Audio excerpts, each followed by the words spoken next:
Hi, I wanted to do a quick video on this new project. It's a development board with 9 neopixels in a 3 by 3 row.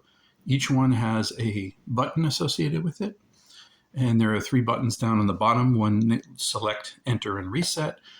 The purpose of this really was I had a couple projects I wanted to fiddle with this kind of layout, but I decided I'll put up the extra ones I have for sale, and if there's any interest in it, I can do another run and get more of these.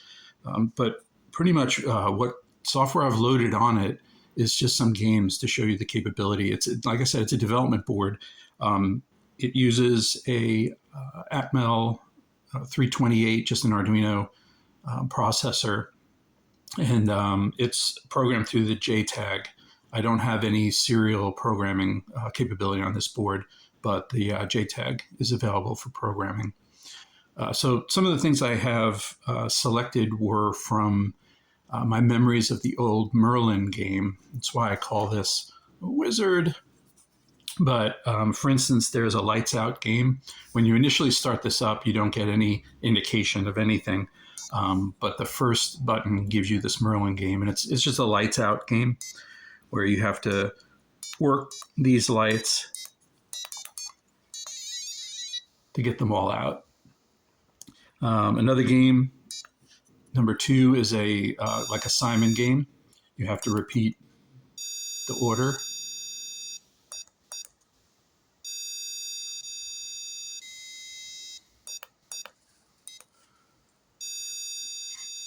And it'll get faster and faster, and it'll keep adding. And if you're wrong, it'll tell you. And then 3 is Music Composer. And this select button puts a pause in. And then you can play it by hitting the enter key. One thing I want to show to make this easier is I include an STL file. If you want to 3D print a cover to this, you'll notice from the production, the rails are still attached to this. I didn't break them off because they give you these 2 nice slots at the top and bottom for a 3D printed cover.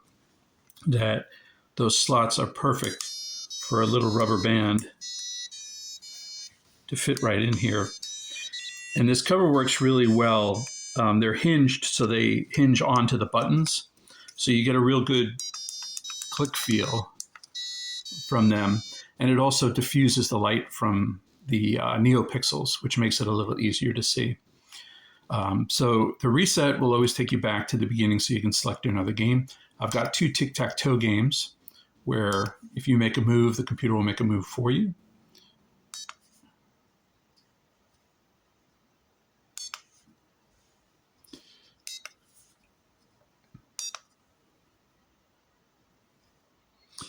So you can see nobody won there.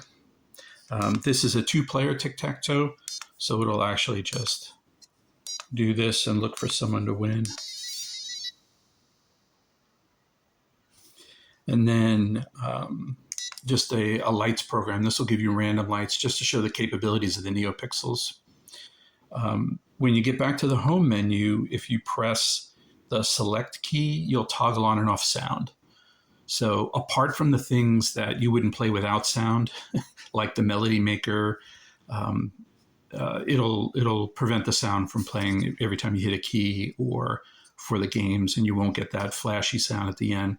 So that was just some sample stuff. I have all the sample code available to this online in my GitHub repository, including the STL file for this cover. You can modify it a little bit. My printer didn't do a good job of the bottom buttons. You can see some spaces there. So you could add a little height to this, and it would still work fine, and that would probably fill in those buttons nice. Or if you have a better printer, it would probably work great. But you have access to a buzzer, 3 buttons down here, 9 buttons in the pad, and 9 neopixels, and it's programmed through the JTAG. So I just wanted to give you a little look-see at what that's like. And if you're interested, head over to my Tindie store, and hopefully I've got some more available. In the meantime, I'm going to remember my childhood and play some lights out.